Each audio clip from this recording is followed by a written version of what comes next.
Alhamdulillahi rabbil alamin wa bihi nasta'inu ala umuri dunya waddin. Asyhadu an la ilaha illallah wahdahu la syarika lah wa asyhadu anna Muhammadan abduhu wa rasuluh sallallahu alaihi wasallam la nabiyya wa rasula ba'da amma ba'd. Ya ibadallah, inni usikum wa nafsi bitaqwallah faqad fazal muttaqun. Ittaqullaha haqqa tuqatih wa la tamutunna illa wa antum muslimun. Kama qala Allah Ta'ala fi Qur'anil Karim, na'udzu billahi minasyaitonir rajim. Bismillahirrahmanirrahim. Qul in kuntum tuhibbunallaha fattabi'uni yuhibbukumullahu wa yaghfir lakum dzunubakum wallahu ghafurur rahim. Surah Ali Imran surat yang ketiga ayat yang ke-31. Syukur kita pada Allah, alhamdulillah siang ini Allah masih memberikan kita hidayah. Alhamdulillah kita masih diberikan Allah kekuatan untuk bisa hadir ke masjid kita menunaikan pada khosoh yang Allah wajibkan bagi kita yang mukallaf, yaitu ibadah Jum'ah secara berjamaah. Salawat dan salam kita doakan kepada Allah semoga selalu dilimpahkan bagi junjungan kita Habibullah Muhammad sallallahu alaihi wasallam. Allahumma shalli ala sayyidina Muhammad wa ala ali sayyidina Muhammad. Ma'asyiral muslimin, sidang jamaah Jumat rahimakumullah. Pada kesempatan Jumat kali ini khatib berwasiat kepada diri sendiri dan juga kepada kita semua agar kita senantiasa meningkatkan keimanan kita kepada Allah. Karena semulianya orang yang beriman di hadapan Allah adalah yang terbaik ketakwaannya. Inna akramakum indallahi atqakum. Dan berbekallah kata Allah, karena sebaik-baik bekal orang yang beriman adalah yang terbaik ketakwaan. Tazawwadu fa inna khairaz zadi taqwa. Maka sebagai wasiat takwa pada siang hari ini khatib melandaskan pada firman Allah surah Ali Imran surat yang ketiga di ayat yang ke-31. Allah jelaskan, Qul in kuntum tuhibbunallaha fattabi'uni. Katakan kepada mereka Muhammad, jika kamu mencintai Allah maka ikutilah aku. Yuhibbukumullahu wa yaghfir lakum dzunubakum. Maka Allah pasti mencintaimu dan Allah akan mengampuni segala dosa-dosamu. Wallahu ghafurur rahim. Dan Allah Maha Pengampun dan Maha Penyayang. Ini pesan yang Allah tunjukkan langsung kepada Muhammad agar Rasulullah mengatakan kepada para umatnya untuk segera mencintai Allah supaya mereka juga dicintai oleh Allah dan diampuni dosanya. Maka sebagai bukti kita mencintai Allah, ikuti Nabi. Fattabi'uni, ikuti aku, kata Nabi. Maka yang perlu kita ikutkan dari Rasulullah itu ada dua hal, kata Rasulullah.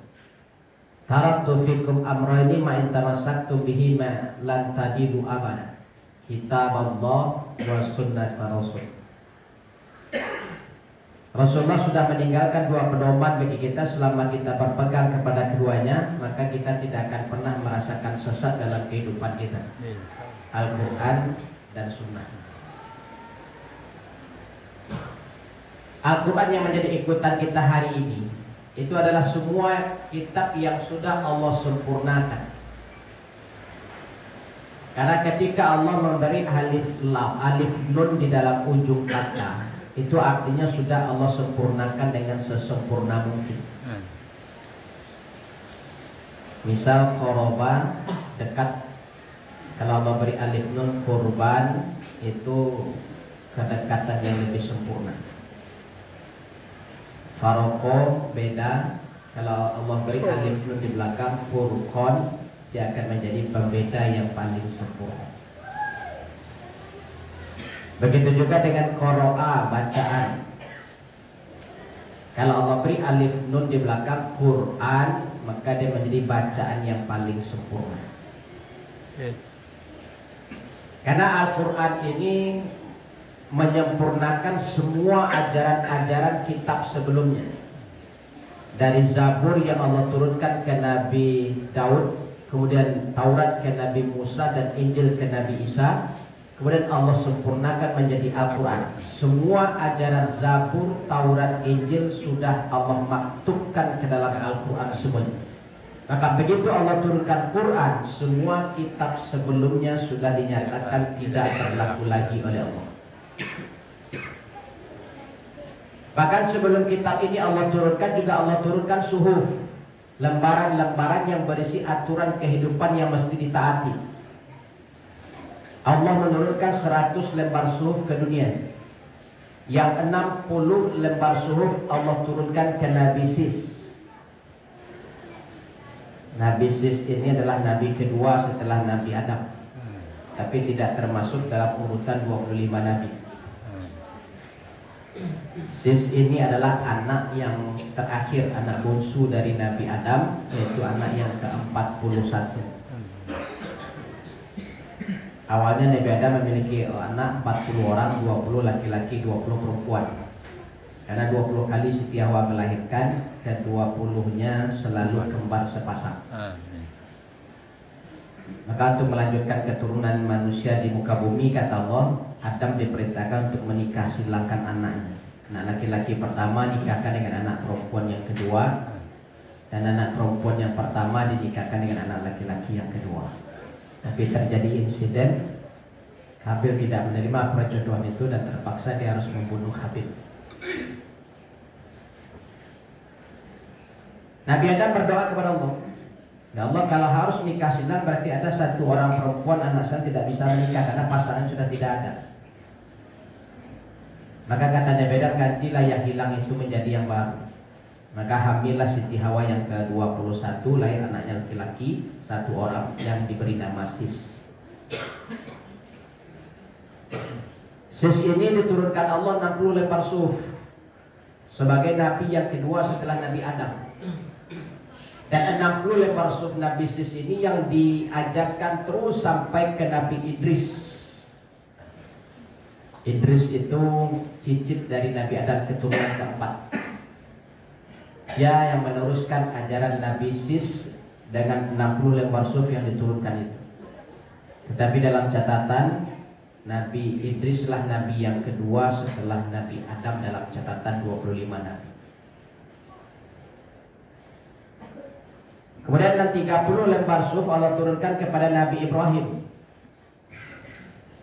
yang terkenal dengan ajarannya sebagai ajaran Hanif.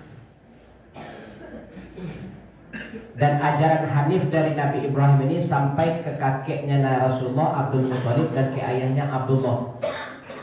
Jadi Abdul Muttalib dan Abdullah itu adalah pemegang ajaran Nabi Ibrahim, ajaran Hanif. Mereka tetap menyembah Allah, tidak menyembah berhala. Jadi kalau ada yang mengatakan ayah Nabi Muhammad, kakeknya dan ibunya masuk neraka, berarti dia tidak paham sejarah. Karena Abdul Muttalib dan Abdullah itu menganut ajaran Nabi Ibrahim Hanif. Walaupun Abdul Muttalib itu penjaga Ka'bah, yang di dalam Ka'bah di masa itu ada penuh dengan berhala, dan di atas puncak Ka'bah juga ada 4 patung berhala yang terbesar dari 4 suku orang-orang Quraisy. Walaupun dia menjaga Ka'bah, tapi tidak pernah sekalipun Abdul Muttalib menyembah berhala. Abdullah pun anak bungsunya juga tidak pernah menyembah berhala. Mereka tetap menyembah Allah dengan ibadah yang diajarkan berdasarkan ajaran Nabi Ibrahim. Jadi kalau Abdullah dan Abdul Muttalib menyembah Allah, kenapa manusia mengatakan bahwa ayahnya Nabi dan kakeknya Nabi itu masuk neraka? Karena ajaran Nabi Ibrahim ini didapatkan dari Nabi Ismail. Karena keturunan dari Nabi Ismail tidak ada yang menjadi Nabi kecuali hanya Rasulullah. Yang banyak menjadi rasul dan nabi itu adalah keturunan dari Nabi Ishak, anaknya Nabi Adam yang kedua. Dari Ishak ada dua anak kembar, As dan Yakub. Yakub ini menjadi nabi. Yakub diberi gelar oleh Allah Israel karena dia selalu berdakwah di malam hari. Isra itu berjalan malam, El itu Tuhan dalam bahasa Ibrani. Yakub memiliki 12 orang anak, yang anak ke-11-nya bernama Yusuf. Dari anaknya yang ketiga, Lawi, itu banyak melahirkan nabi. Dari Nabi Daud ke Sulaiman, Sulaiman nanti jatuh terus ke Musa, ke Harun dan segala macam sampai ke Nabi Isa. Jadi ayahnya Rasulullah, Abdullah, itu memegang ajaran dari kakeknya Ibrahim. Jadi mereka tetap menyembah Allah dari ajaran Hanif, dari 30 lembar suhuf yang Allah turunkan ke Nabi Ibrahim. Kemudian 10 lembar suhuf lagi Allah turunkan ke Nabi Musa. Dan ada keistimewaan di Nabi Musa, di samping Allah berikan 10 lembar suhuf kepada Musa, Allah turunkan juga satu kitab yang disebut dengan Taurat. Maka 10 lembaran suhuf itu digabungkan ajaran ke dalam kitab Taurat yang dikenal sampai hari dengan Ten Commandment, 10 aturan hidup yang wajib dipatuhi dan ditaati. Maka 10 lembar suhuf ke Nabi Musa inilah yang dipakai oleh orang-orang Yahudi sampai hari ini. Maka 100 lembar suhuf yang dibagi ketiga Nabi ini Allah jelaskan dalam surah Al-A'la, surah Sabihisma. Di ayat terakhir itu Allah katakan, Suhufil ula Suhufi Ibrahim wa Musa. Ini sejarah. Ini ikutan yang dianjurkan oleh Nabi kepada Al-Quran, itu adalah ikutan terakhir. Maka selama kita berpegang kepada Al-Quran, kata Rasulullah, tidak akan sesat selama kita hidup di dunia. Karena Al-Quran itu adalah kesempurnaan dari semua ajaran yang Allah turunkan ke dalam kitab-kitab sebelumnya, dan juga ke dalam suhuf-suhuf yang diturunkan Allah sebelum itu. Dan yang kedua, sunnah Nabi. Ketika kita mengikuti sunnah Nabi, inilah yang akan menyelamatkan kita nanti di yaumil hisab. Kata Rasulullah di hadis Tirmizi, inna awwala ma yuhasabu bihil 'abdu yaumil qiyamah as-shalah. Amalan yang pertama kali Allah hisab nanti di akhirat adalah sholat. Apabila sholatnya sempurna, maka hisab selesai sampai di situ. Karena semua amalan yang lain pun Allah pandang sempurna.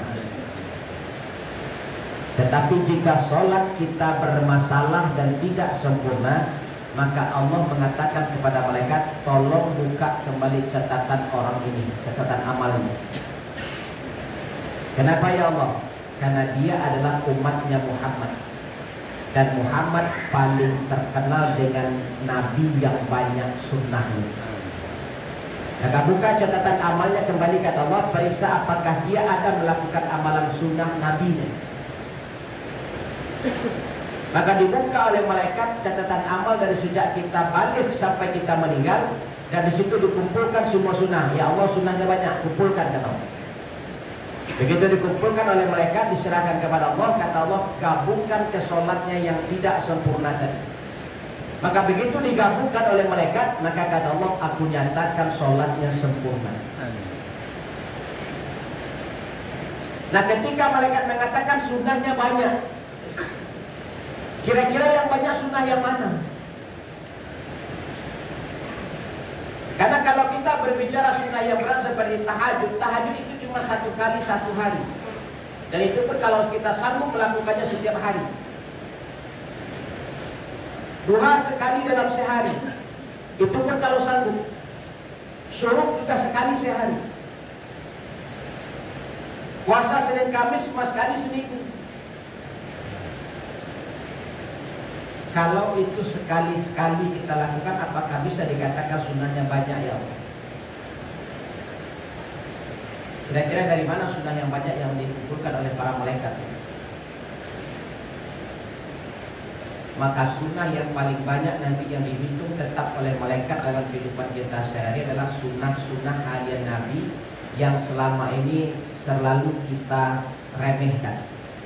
Kita faham itu sunnah, tapi tidak menjadi perhatian untuk kita jaga dan kita lakukan. Bahkan sunnah harian itu berulang-ulang kali kita lakukan setiap hari.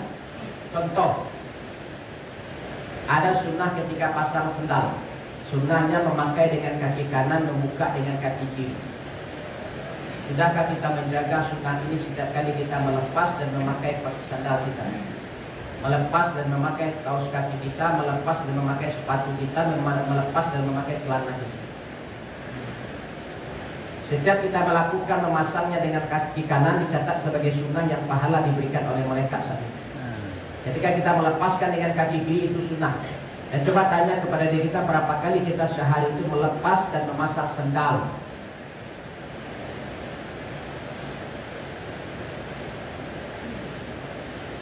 Berapa kali kita buka pasang sepatu? Berapa kali kita buka pasang celana dan baju?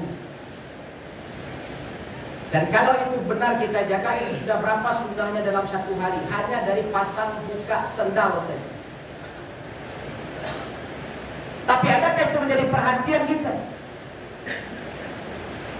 Kalau tahajud sekali sehari itu pun kalau sanggup. Kalau pasang sandal berapa kali sehari? Itu yang banyak. Tapi karena itu selalu tiap hari kita lakukan, terkadang kita pandang remeh. Bahkan kita tidak memperhatikan sunnahnya ketika memasang dan membuka sandal. Masuk ke masjid kaki kanan, keluar masjid kaki kiri. Pernahkah ini menjadi perhatian bagi kita ketika masuk dan keluar masjid? Berapa kali kita sehari keluar masuk masjid? Kalau 5 waktu kita berjamaah ke masjid, itu sudah 10 kali itu kita dapatkan sunnah. 5 kali masuk, 5 kali keluar. Itu sudah 10 sehari. Masuk ke toilet kaki kiri, keluar kaki kanan. Berapa kali kita sehari keluar masuk toilet, keluar masuk kamar mandi? Kalau amalan remeh ini saja kita perhatikan sunnahnya, sudah berapa banyak dalam satu hari itu kita mendapatkan sunnah yang dicatatkan langsung oleh malaikat saat itu. Terkadang kita mengaku sebagai umat Nabi, tapi amalan harian Nabi saja tidak pernah kita lakukan. Kita sering mengabaikan. Kita pasang terompa, pasang sepatu, masuk kamar mandi dan segala macam. Terkadang kamar arah pusat saya, kaki yang tidak masuk dulu, kanan yang kanan masuk dulu. Tidak pernah kita perhatikan itu, di situ ada sunnah. Dan kalau ini saja yang kita perhatikan, selalu kita ingatkan diri kita untuk mendapatkan sunnah di setiap aktivitas harian ini. Sudah berapa banyak sunnah yang dicatatkan oleh malaikat dalam satu hari itu untuk kita. Dan ini yang dikumpulkan oleh malaikat nanti di akhirat. Dan ini yang dikatakan, ya Allah sunnahnya banyak. Kalau tahajud belum tentu banyak. Kalau sekali seminggu saya, berapa banyak catatan. Itu pun kalau jago. Kadang sekali sebulan tidak ada. Sekali setahun dan kalah gitu. Apakah bisa tahajud itu dikatakan sunnah yang paling banyak? Duha, apakah ada kita membiasakan duha? Tapi yang sangat pasti yang kita lakukan setiap hari, dan itu berulang-ulang kita lakukan setiap hari, itu adalah sunnah harian yang remeh-temeh. Tapi karena dia remeh-temeh, kita remehkan. Cobalah setiap aktivitas kita berpedoman. Semua sunnah itu akan melamatkan hisab kita nanti di akhirat. Dan semoga dengan sunnah yang banyak itu akan melamatkan catatan sholat kita nanti dihisab oleh Allah. Amin. Kalau kita paham kalau sholat kita belum tentu sempurna, dan sering kita abaikan sholat itu dan kita lalaikan pelaksanaannya, maka boleh hari ini perbanyaklah menjaga diri kita dari amalan-amalan sunnah. Karena itu yang berulang-ulang dan terus menerus kita lakukan setiap hari. Karena kita tahu semua itu sunnah dari sahabat Nabi yang bernama Abi Hurairah. Beliau adalah sahabat yang tergolong paling telat masuk Islam. Karena dia masuk Islam di saat Nabi 3 tahun akan wafat. Jadi dia merasa dia sangat ketinggalan dari sahabat lain, sehingga ilmunya sangat cetek, sangat sedikit. Maka dia mengutip semua apa yang dilakukan oleh Nabi. Sebelum Nabi keluar rumah, dia sudah berdiri di depan pintu rumah Nabi. Dia perhatikan, Nabi biasanya keluar menggunakan kaki apa. Nanti memasang sendal kaki yang mana. Sampai di masjid diperhatikan Nabi melepas sendal kaki apa. Kemudian masuk ke dalam masjid kaki yang mana dahulu, dan keluar masjid pun diperhatikan kaki yang mana. Semua ini diceritakan oleh Abi Hurairah. Maka ketika diberitahukan ke kita, dan selalu sehari, 2 hari, 3 hari diperhatikan, Nabi selalu melakukan hal yang sama. Memasang sendal dengan kaki kanan, melepas sendal dengan kaki kiri, masuk masjid dengan kaki kanan, keluar dengan kaki kiri. Semua itu diceritakan. Saya perhatikan Rasulullah. Ini menjadi kebiasaan, ini menjadi sunnah. Sadar atau tidak sadar, ingat atau tidak ingat, tahu atau tidak tahu, ketika kita melakukan itu dengan benar, dia akan dicatat oleh malaikat setiap kali kita melakukan sunnah itu dengan benar. Ketika kita pasang sendal dengan kaki kanan, maka dicatat sebagai sunnah oleh malaikat. Tapi ketika kita memasang sendal dengan kaki kiri, maka itu tidak dicatatkan sebagai sunnah. Tahu tidak tahu, sadar tidak sadar, ingat atau tidak ingat, ketika kita melakukan itu salah atau benar, itu tetap dicatat oleh malaikat.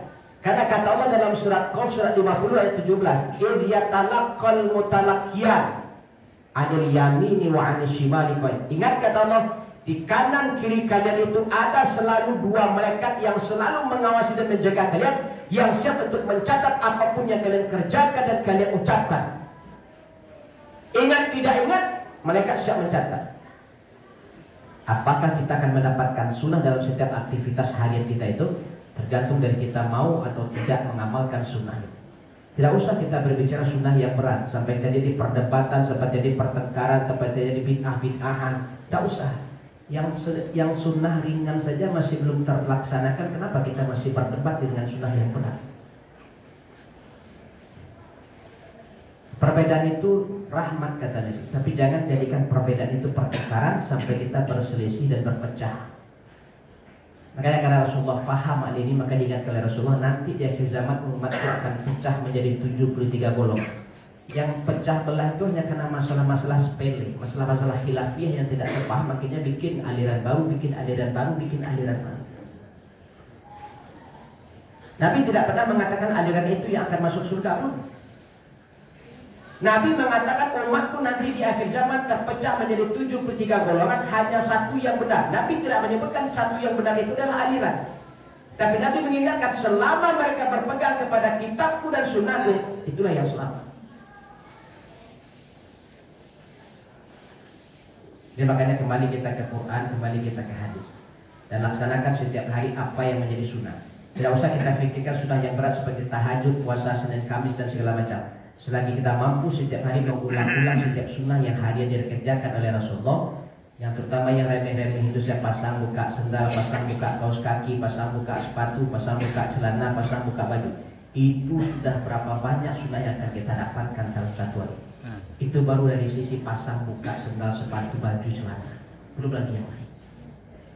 Maka semua aktivitas Nabi dari bangun tidur sampai nanti tidur lagi, itu semuanya adalah sunnah. Kalau kita paham di situ, ingatkan diri kita, apapun aktivitas kita, adakah sunnahnya di sini dan apa sunnahnya? Dan ingatkan itu untuk diri kita supaya kita selalu melakukan amalan sunnah itu untuk membantu menyelamatkan hisab amalan sholat kita nanti. Mudah-mudahan manfaatnya. Barakallahu li wa lakum fil Qur'anil Karim wa nafa'ani wa iyyakum bima fihi minal ayati wa dzikril hakim wa taqabbal minni wa minkum tilawatahu innahu rahim. Alhamdulillah rabbil alamin, amarna bil ittihadi wa intisari bi hablillahil matin. Asyhadu an la ilaha illallah wahdahu la syarikalah wa asyhadu anna Muhammadan abduhu wa rasuluh sallallahu alaihi wasallam, la nabiyya wa rasula ba'da, amma ba'd. Fa ya ibadallah, inni usikum wa nafsi bi taqwallah faqad faza muttaqun. Ittaqullaha haqqa tuqatih wa la tamutunna illa wa antum muslimun. Tsumma qala Allah Ta'ala fil Qur'anil Karim, na'udzu billahi minasyaitonir rajim. Bismillahirrahmanirrahim. Innallaha wa malaikatahu yusholluna 'alan nabi ya ayyuhalladzina amanu shallu 'alaihi wa sallimu taslima. Allahumma shalli 'ala Muhammad wa 'ala ali Muhammad kama shallaita 'ala Ibrahim wa 'ala ali Ibrahim wa barik 'ala Muhammad wa 'ala ali Muhammad kama barakta 'ala Ibrahim wa 'ala ali Ibrahim innaka Hamidum Majid. Allahumma ighfir lil muslimina wal muslimat wal mu'minina wal mu'minat al ahya'i minhum wal amwat innaka sami'un qaribun mujibud da'wat ya qadiyal hajat. Rabbana auzi'na أن نشكر نعمتك التي أنعمت علينا وعلى والدينا وأن نعمل صالحا ترضى وأصلح لنا في ذريتنا إنا تبنا إليك وإنا من المسلمين اللهم اجعل ديننا دين نبينا محمد صلى الله عليه وسلم وإسلامنا يا الله إسلاما مسلمين وإيماننا يا الله إيمانا مؤمنين وعملنا يا الله عملا صالحين ونيتنا يا الله نية مخلصين وذنوبنا يا الله ذنوبا مستغفرين وحياتنا يا الله حياة علماء وموتنا يا الله موت الشهداء برحمتك يا أرحم الراحمين ربنا افتح لنا أبواب الخير وأبواب السلامة وأبواب البركة وأبواب الرحمة وأبواب الصحة وأبواب العافية وأبواب الرزق وأبواب النعمة وأبواب المغفرة وأبواب الجنة برحمتك يا أرحم الراحمين ربنا تقبل منا إنك أنت السميع العليم وتب علينا إنك أنت التواب الرحيم ربنا آتنا في الدنيا حسنة وفي الآخرة حسنة وقنا عذاب النار عباد الله إن الله يأمر بالعدل والإحسان وإيتاء ذي القربى وينهى عن الفحشاء والمنكر والبغي يعظكم لعلكم تذكرون ولذكر الله أكبر